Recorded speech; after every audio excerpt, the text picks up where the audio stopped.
Pangulong Ferdinand Marcos Jr. ang sumbong sa pangulo.ph para mailapit sa mga mamamayan ang pagre-report sa mga issue ukol sa flood control project ng gobyerno.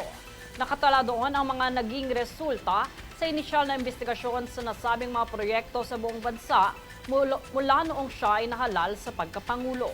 Para makapag-report, bisitahin ang www.sumbongsapangulo.ph o i-scan ang QR code at ipadala ang litrato o video na may kasamang paliwanag sa issue ng inyong lugar.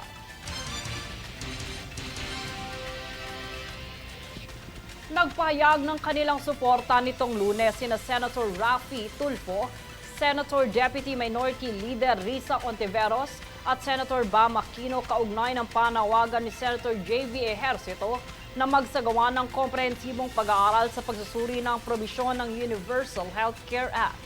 Kaugnay nito ay pinuna rin ng mga senador ang ilang kakulangan ng batas gaya ng mga pasyente na dumaranas ng systemic delays, out-of-pocket expenses, unfair capacity at ang operational inefficiency ng PhilHealth.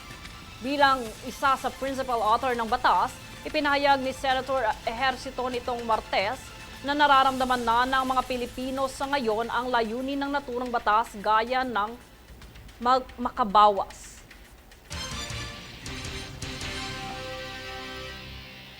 Pinabulaanan ni Senate President Francis Cheese Escudero nitong Martes ang mga pagtutukoy mula sa Sorsogon na palpak na flood control project. Aniya, isa lamang itong demolition job na artikulo laban sa kanya, kung saan isa sa mga hinihinalang nasa likod nito ay mga mambabatas mula sa hanay ng Kamara na nagsusulong sa impeachment case laban kay Vice President Sara Duterte.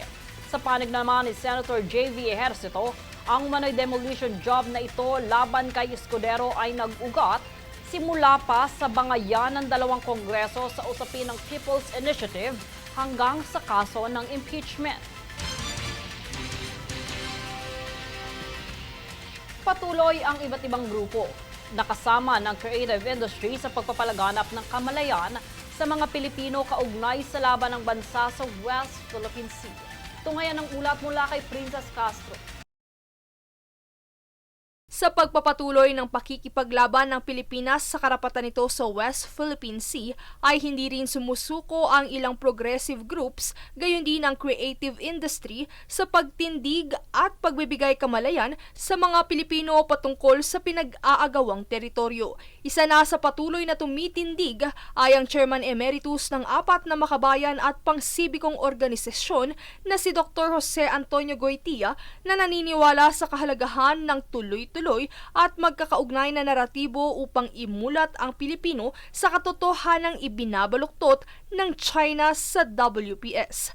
Giit ni Goytia, ang laban sa WPS ay hindi lamang labanan ng mga barko at Coast Guard, kundi tungkulin rin sa paglaban sa maling impormasyon. Kaugnay nito ay patuloy rin ang pagpapalabas ng documentary film na Food Delivery Fresh from the West Philippine Sea na ipinabatid ang mensahe ng sakripisyo at araw-araw na pagsubok na dinaranas ng mga taga-protekta ng teritoryo ng bansa, maging ng mga apektadong mangingisdang nakadepende sa biyaya ng dagat. Sinasalamin nito ang indirect effects sa pamumuhay ng ordinaryong Pilipino na malayo sa WPS, gaya ng food production at turismo.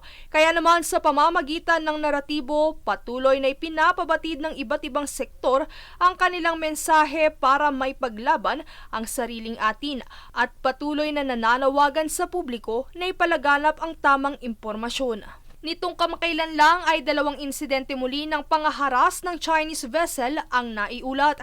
Isa rito ang pambobomba ng tubig sa Bureau of Fisheries and Aquatic Resources vessels na nagsagawa ng maritime patrol malapit sa Bajo de Masinloc. At ang insidente ng paghahabol ng Chinese warship sa Coast Guard vessel ng Pilipinas malapit sa Scarborough Shoal na nauwi sa aksidenteng pagkabangga nito sa kapwa Chinese vessel.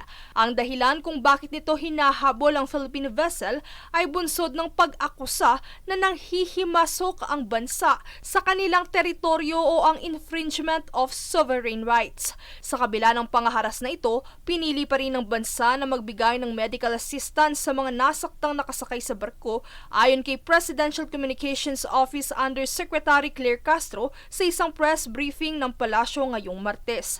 Samantala, pagtitiyak ni Castro na patuloy ang Philippine Coast Guard sa pagprotekta sa maritime rights ng bansa at hindi aatras sa lahat ng bagay. Bagamat hindi mapipigilan lahat ng mga sasabihin ng China laban sa WPS, mananatili pa rin anya ang pagtindig sa pagkapanalo ng Pilipinas sa arbitral ruling ng United Nations Convention on the Law of the Sea noong 2016 na nagpapawalang bisa sa 9-dash line claim ng China. Princess Castro nag-uulat para sa Golden Nation Network.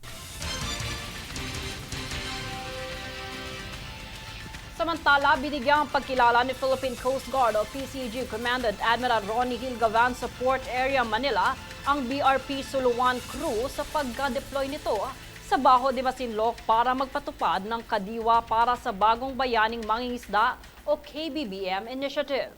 Kaugnay nito ang naging insidente sa pagharang ng iba pang sasakyang pandagat sa Philippine vessel habang isinasagawa ang operasyon at sa naging banggaan ng China Coast Guard vessel at People's Liberation Army Navy ship sa silangang bahagi ng Baho de Masinloc.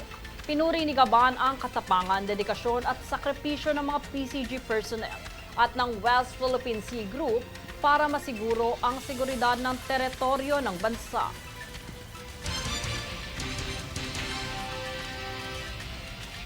Sa ibang balita, umabot naman sa higit 2 milyong kahon ng Family Food Packs o FFPs ang naipamahagi ngayong Martes, August 12 ng Department of Social Welfare and Development o DSWD sa mga naapektuhan ng nagdaang bagyo.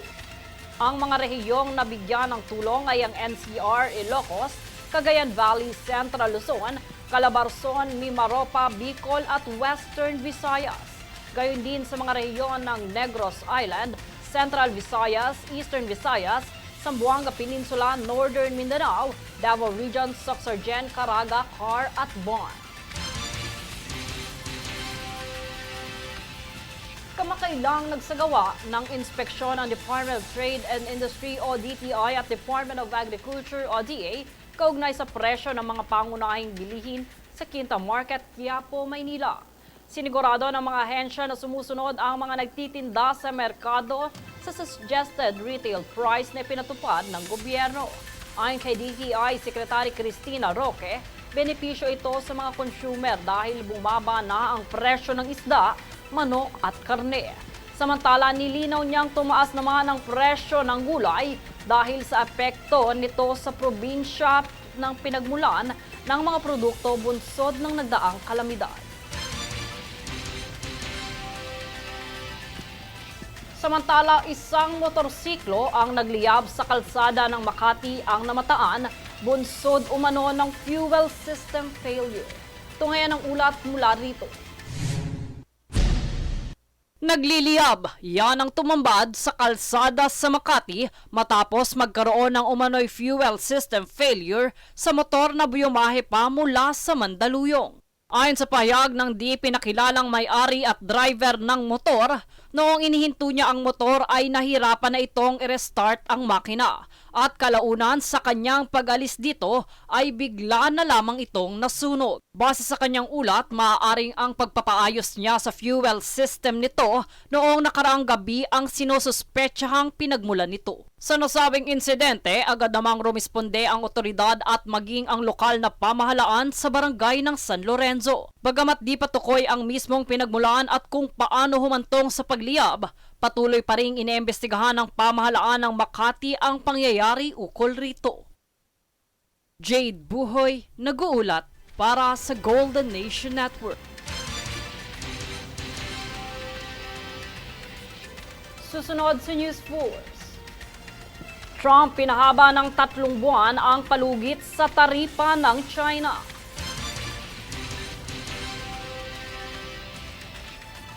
PDEA at DDB nagbabala sa peligrong dala ng tuklaw cigarettes.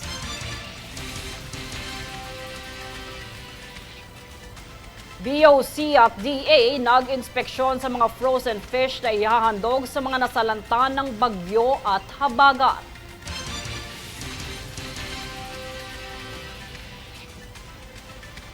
Manatiling nakatutok para sa higit pang mga balita sa pagbabalik ng News Force.